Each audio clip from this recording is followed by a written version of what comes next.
So magandang hapon mga kasubog. So hapon na dito sa amin. So ayan, makikita nyo yung sikat ng araw ay nasa bandang doon na.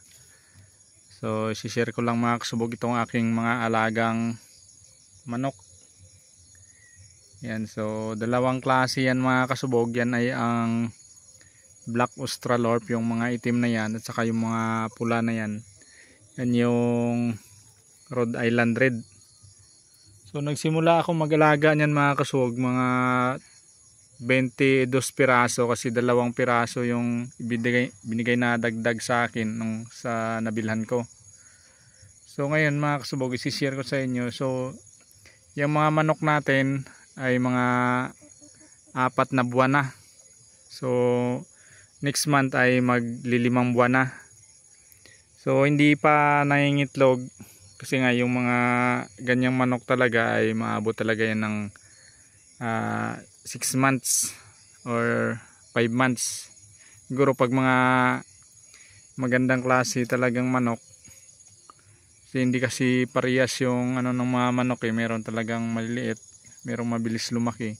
So nakita ko yung isang kulay pula na yan, ayan. So yan talaga yung maunang mangitlog siguro. Kasi nga mahalata mo naman sa pangatawan niya. Saka yung sa minsan ay nagkakaakak yan. So ibig sabihin ay malapit na yung mangitlog. So yung mga itim naman mga kasubog, siguro susunod din yan. So siguro baka abutin ng 6 months yan. So ito palang mga manok natin mga kasubog ay hindi siya mahirap alagaan. Kasi nga, tingnan nyo, kumakain ng mga damo yan. Yan, kumakain ng mga damo. Lalo na yung Carabao grass. Yan talaga yung paborito nila. So ano lang dito mga kasubog, sa pag-aalaga nito, kailangan may paunang ano ka dito, mga antibacterial na gamot. Kasi pag nung one time na tamaan to ng ano yun, nagtatay siya ng kulay puti at saka green. So nabilan ko ng gamot. So kailangan may stock kayong gamot. At saka may vitamins to yung iniinom nila na tubig. So ito yung tumitilaok na lalaki natin, at saka ito. Ayan, dalawa sila yung tumitilaok dito. Siguro yung laki nito umabot ng 2 kilo siguro tong babae natin.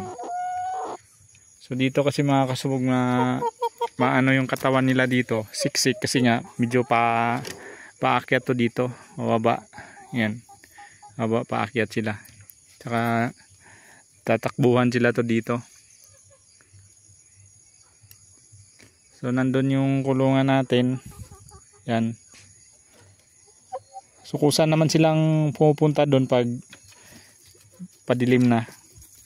Yan, tingnan nyo, pababayan sila doon.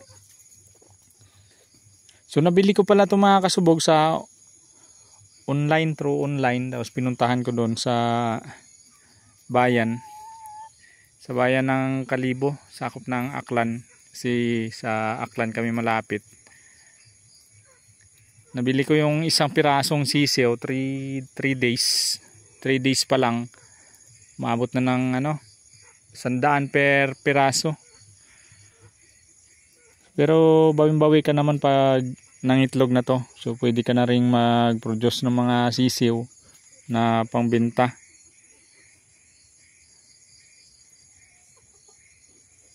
So dito ko pala nilagay sa bukid para malaya silang makakagala dito. Pag sa baryo kasi ay masikip yung space. So ayun, nandun na sila. So pararamihin ko pa yan mga kasubog, para sulit talaga yung pag-alaga natin dito. So hindi ko pala hinaluan ng native yan para hindi mag halo-halo yung kanilang lahi.